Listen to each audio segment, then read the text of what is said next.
Chers frères et sœurs en Christ, bonjour. Gloire soit rendue à Dieu qui nous offre en ce jour l'opportunité de partager avec vous sa bonne nouvelle.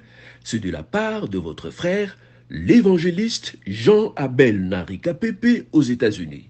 Avant de commencer, comme d'habitude, glorifions le Seigneur cette fois-ci avec la chorale de Igolula. Allons-y.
Merci, Igolula Gospel officiel. Prions le Seigneur. Seigneur Dieu le Tout-Puissant, au nom de notre Seigneur et Sauveur Jésus-Christ, nous venons auprès de toi pour te rendre grâce. Ouais-nous de ton Esprit Saint pour que la communication de ta parole soit efficace et que ce message puisse atteindre même les non-atteints. Pour la gloire de ton nom, nous avons su prier. Amen. Notre message de ce soir est tiré du livre de Marc, chapitre 10, versets 46 à 52. Marc chapitre 10, versets 46 à 52. Mais nous lirons simplement les 3 derniers versets. Les temps nous impartis ne nous permettra pas de lire intégralement toute cette partie. Verset 49. Jésus s'arrêta et dit, « Appelez-les. » Ils appelèrent l'aveugle en lui disant, « Prends courage, lève-toi, il t'appelle. » Verset 50, l'aveugle jeta son manteau et s'élevant d'un bond, vint vers Jésus. Jésus prenant la parole lui dit, « Que veux-tu que je te fasse, Rabouni ?» lui répondit l'aveugle, « Que je recouvre la vie. » Et Jésus lui dit, « Va, ta foi t'a sauvé. » Chers frères et sœurs en Christ, le texte que nous venons de lire dans Marc chapitre 10, dans vos maisons, je vous ai dit de lire le verset 46 à 52, nous parle de la guérison de l'aveugle Bartimée à Jéricho. Le thème que nous sommes proposés de méditer, tiré de ce texte biblique, est le suivant. Lève-toi, sois éclairé, car ta délivrance est là. Nous pouvons vraiment tout oublier, mais surtout pas le thème. Lève-toi, sois éclairé, car ta délivrance est là. Au fait, c'est quoi être éclairé et pourquoi être éclairé? Être éclairé, c'est le fait de se débarrasser de l'obscurité ou des ténèbres qui freinent notre épanouissement. Nous devons tous savoir que lorsque nous ne sommes pas en Jésus-Christ, nous sommes dans le ténèbre spirituel. Étant dans cet état, nous ne pouvons en aucune façon progresser dans la vie. Que nous soyons riches ou pauvres, que nous soyons intellectuels ou alors quelqu'un qui n'a pas étudié, si nous ne sommes pas trempés dans le bain du sang de notre Seigneur Jésus-Christ, nous ne pouvons en aucune façon sortir des ténèbres spirituelles et par conséquent nous épanouir. Car dans Jean chapitre 8, verset 12, le Seigneur déclare, je cite, « Je suis la lumière du monde, celui qui me suit ne marchera pas dans les ténèbres, mais il aura au contraire la lumière des vies. » Il aura la lumière des vies. Si nous voulons nous épanouir, nous voulons marcher dans la droiture, dans la légalité, nous devons être attachés à notre Seigneur Jésus-Christ, nous devons chercher la présence de notre Seigneur Jésus-Christ dans notre vie, nous convertir à sa parole si nous voulons que la bénédiction de notre Dieu repose sur nous. L'histoire de la guérison de cet aveugle dénommé Bartimée est bien connue de la plupart d'entre nous depuis l'école du dimanche. Le verset 46 du 10e verset de ce chapitre nous dit que Bartimée était un mendiant aveugle qui ne vivait que de la mendicité. Il ne vivait que de la mendicité, il n'avait pas de moyens financiers pour s'épanouir. La mendicité était pour lui une profession. La Bible ne nous dit pas qu'il était né aveugle, mais du moins, il était un homme de foi, source de sa délivrance. Il était bien sûr aveugle, mais ce qu'il y avait de positif en lui, ce qui était des positifs, Bartimée, dans son état, était un homme de foi. Et c'est pour cette raison qu'il a obtenu miséricorde auprès de notre Seigneur Jésus-Christ. Bartimée, étant aveugle, avait appris que notre Seigneur Jésus-Christ allait de ville en ville, guérissait les malades, il nourrissait ceux qui étaient affamés, et il répondait aux besoins de tous ceux qui allaient le voir. Lorsque nous lisons les Saintes Écritures, toutes les personnes malades qui sont allées consulter Jésus-Christ étaient guéries, quelle que fût leur maladie. Et Bartimée avait appris qui était Jésus. Voilà pourquoi il se décide d'aller consulter Jésus-Christ. Mais en allant vers Jésus-Christ, il y avait des gens qui le réprimandaient pour l'empêcher de dire que non, tu ne peux pas voir le Seigneur. Qu'est-ce que Bartimée a fait?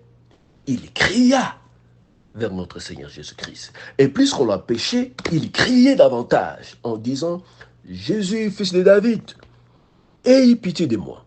Il n'a pas multiplié de vaines paroles auprès de notre Seigneur Jésus-Christ. Il avait juste une phrase qu'il adressait à notre Seigneur Jésus-Christ, Jésus, fils de David, aie pitié de moi. Et cette parole traduit l'humilité de notre frère Bartimée, mais aussi l'attitude, n'est-ce pas, de foi qu'il gardait en lui, mais aussi l'attitude de persévérance qui était en lui en dépit du fait qu'il était empêché par le peuple de pouvoir consulter Jésus. Puisque notre Seigneur Jésus-Christ était au milieu de la foule.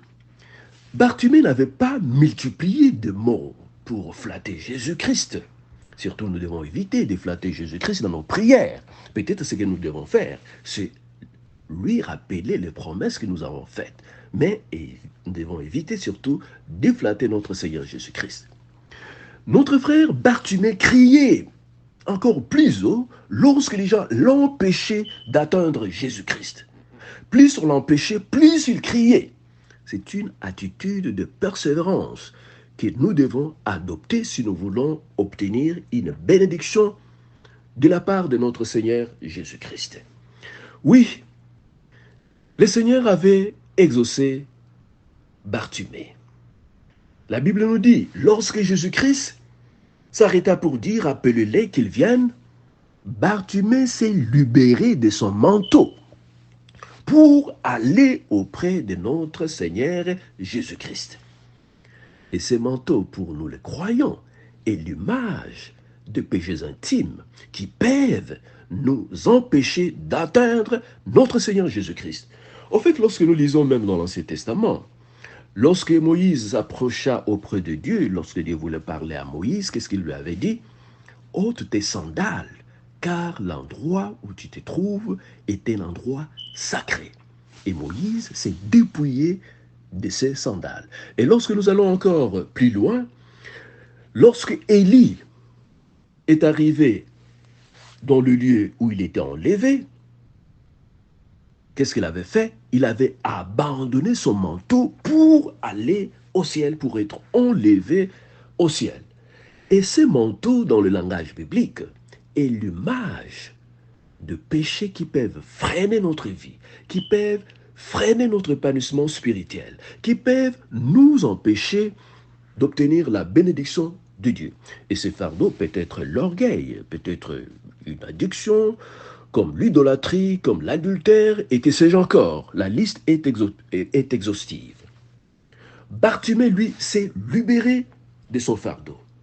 Le Seigneur veut dire à quelqu'un ce soir, si tu veux que tu sois visité par le Seigneur, si tu veux que tu reçoives la visitation de notre Seigneur Jésus-Christ dans ta vie, tu as beaucoup prié pour le problème qui te dérange.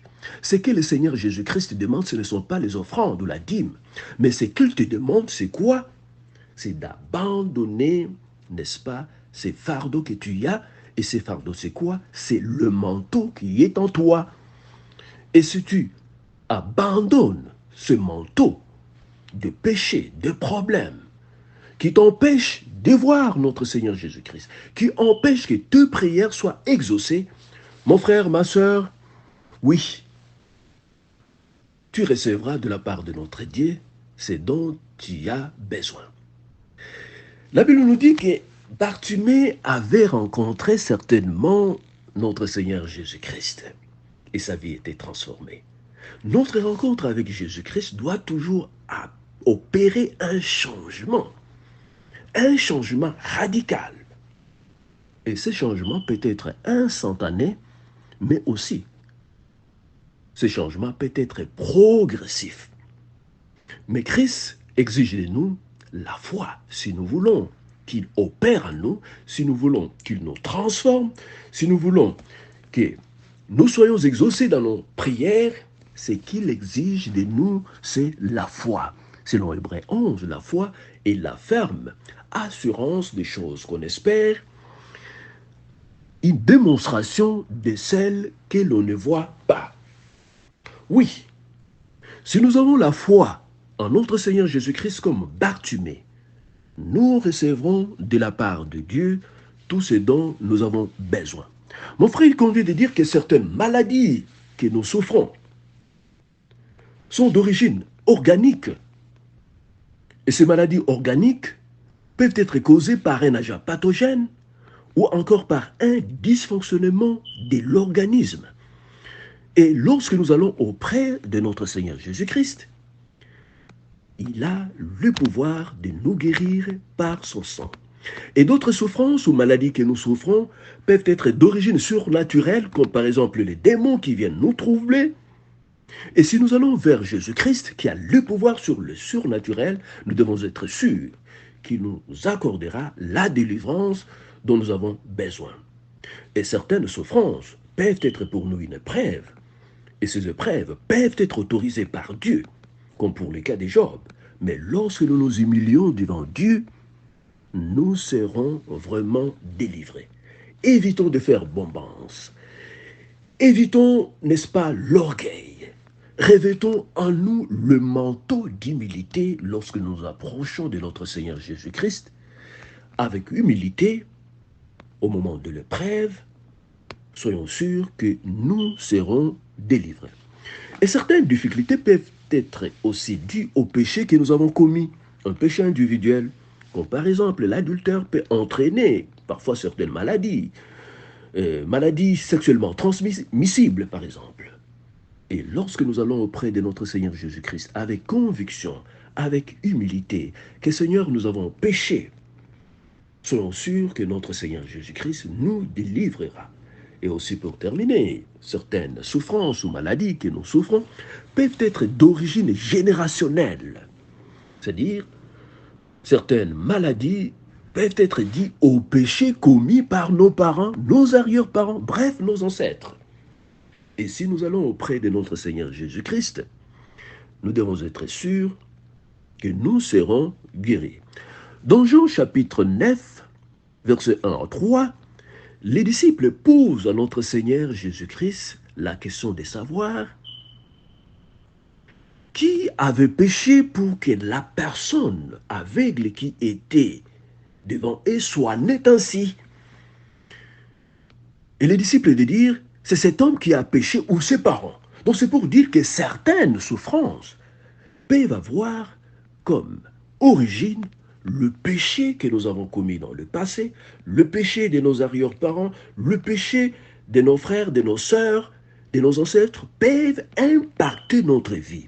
Mais lorsque nous allons auprès de notre Seigneur Jésus-Christ, nous devons être sûrs que nous serons sauvés. Et c'est la conviction que notre frère Bartimée avait. Il s'est levé. Il a été éclairé par la parole de Dieu. Et la délivrance de Bartimée était là. La délivrance est arrivée. De même, nous aussi, je ne sais pas dans quelle situation, mon frère, tu te trouves, si nous allons auprès de notre Seigneur Jésus-Christ. Oui, mon frère, avec tout le fardeau que nous avons, soyons sûrs que nous serons sauvés, nous serons délivrés. Et ici, nous avons vu que Bartimée, pour qu'il soit délivré, s'est libéré de son manteau. Et ce manteau symbolise le fardeau de péché qui était en lui.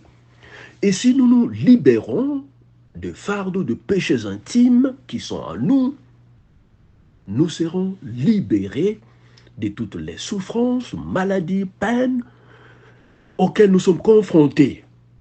Cela peut être la maladie, le célibat, le chômage, l'infidélité conjugale, la stérilité et consorts.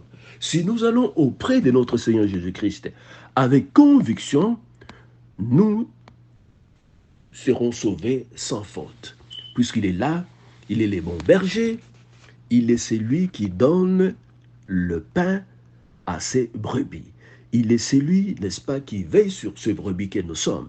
Et lorsque nous allons vraiment vers lui, nous devons être sûrs que nous recevrons ce dont nous avons besoin. Glorifions toujours le Seigneur avec ce groupe de Igo Lula. Allons-y.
Oui, Moanana Ilaka Akupatato, lorsque nous allons auprès de notre Seigneur Jésus-Christ, nous aurons ce dont nous avons besoin, comme cela fut le cas de Bartimée. Prions le Seigneur.